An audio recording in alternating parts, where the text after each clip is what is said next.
L'ordre établi dans le domaine médical qui vous fait perdurer l'idée que les maladies, ça ne peut se guérir qu'en supprimant symptôme par symptôme. Je vomis, je prends un antivomitif, j'ai la diarrhée, je prends un antitiarrhéique, la fièvre, un antipyrétique, antibiotique, anti.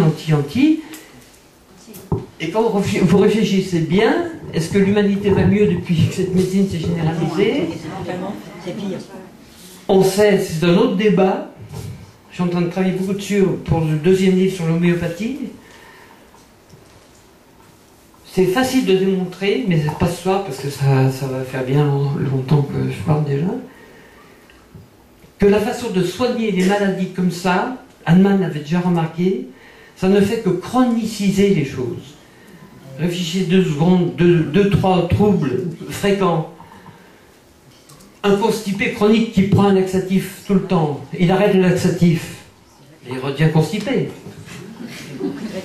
Mais pour lui, il est guéri, enfin je ne sais pas comment il peut dire, mais pour toutes les maladies, c'est comme ça. Un insomniaque chronique, il arrête son somnifère, il retrouve son insomnie. Qu'est-ce que la médecine a guéri? Et c'est pour tout pareil, mais non, mais c'est là que c'est grave. C'est parce que cette façon de concevoir les choses à partir de la notion de maladie, de microbes responsables, et on va en dire 2 mots là sur le système immunitaire, mais de concevoir que guérir, d'ailleurs étymologiquement, ça vient de la même chose, c'est faire la guerre à la maladie, et bien vous entretenez tous cette façon de concevoir les choses, et c'est pas demain qu'on peut espérer d'être en meilleure santé, si tout le monde contribue à penser comme ça. Donc, la guerre thérapeutique est déclarée. Donc, votre système immunitaire est un système de défense-attaque qu'il faut stimuler par les vaccins pour augmenter le stock de munitions. C'est écrit comme ça dans les traités. Un bon militaire, il a un fusil bien chargé. Et cette conception du système immunitaire complètement con, qui en fait est un système d'adaptation, voilà, fait que vous acceptez d'être piqué. Alors tu crois au vaccin, tu crois pas, qu'est-ce que je risque? Ben voilà, ça fait penser à tout le monde qu'effectivement on a un système de défense. Vous voyez?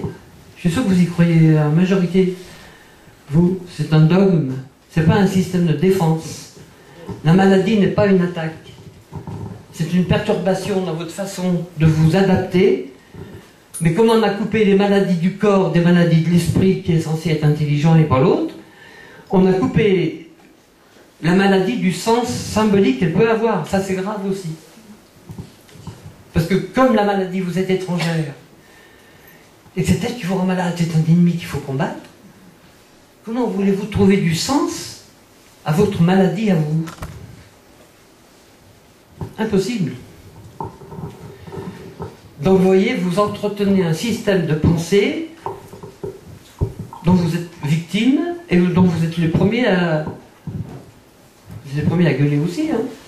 Mais c'est vous, finalement, qui en croyant à ces 3 choses essentielles, la maladie, le micropathogène et le système immunitaire comme un arsenal thérapeutique, un arsenal militaire, et ben vous cautionnez ce système médical qui fait chier à tout le monde. Voilà.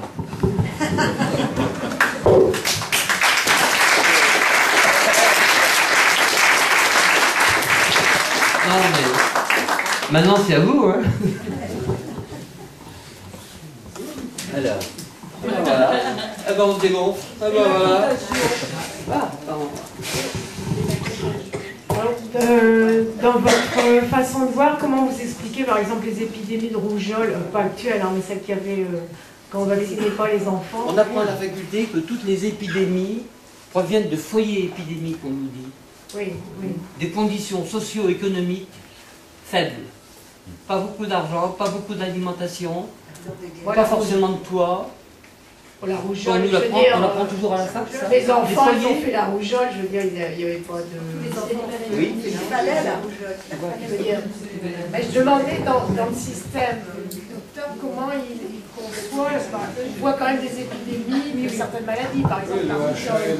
Alors il y a des rougeoles nécessaires, elles ont du sens, ces maladies. Je sais bien qu'elles ont du sens, mais on voit bien si le jour où ma fille a fait la rougeole, mon fils il l'a fait 15 jours après. Il ne l'a pas fait un an après. Donc il y a quand même un problème de... C'est la question. Dans ce système-là. Voilà, ce qui nous fait croire à la contagion, c'est qu'on est tous différents.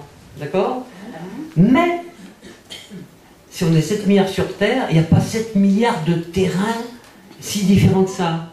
En gros, on peut les compter 5. Hein, je tiens compte des terrains de ménétrier. Hein, c'est pas ce qu'on essaie. La médecine catalytique.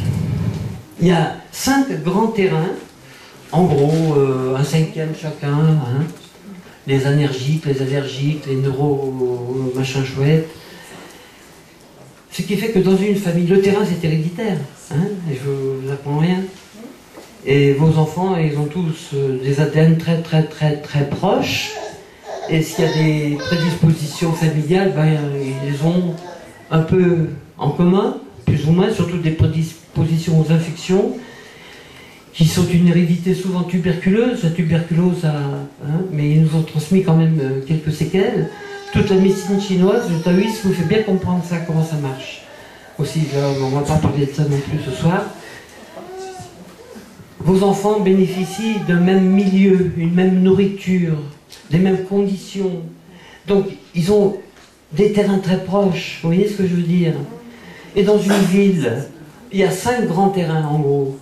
Dans une ville de 20 000 habitants, bon, ben voilà, il y en a 5 ou 6 000 qui sont énergiques, d'autres qui vont être dystoniques, d'autres, vous voyez, dans le même immeuble, si dans votre immeuble il y a, je sais pas moi, 50 familles, des grandes barres, ben dans cet immeuble, il y aura peut-être 10 familles qui auront votre terrain à vous.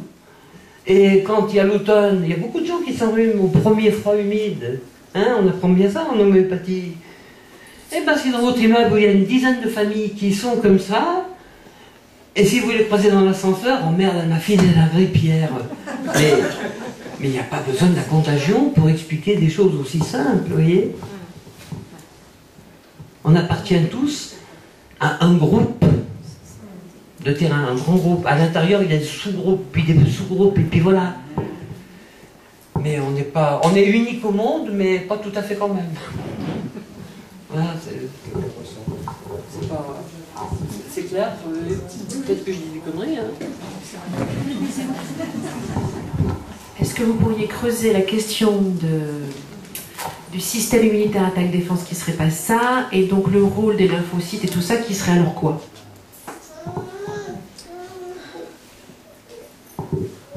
Je n'ai pas dit que le système immunitaire n'existait pas.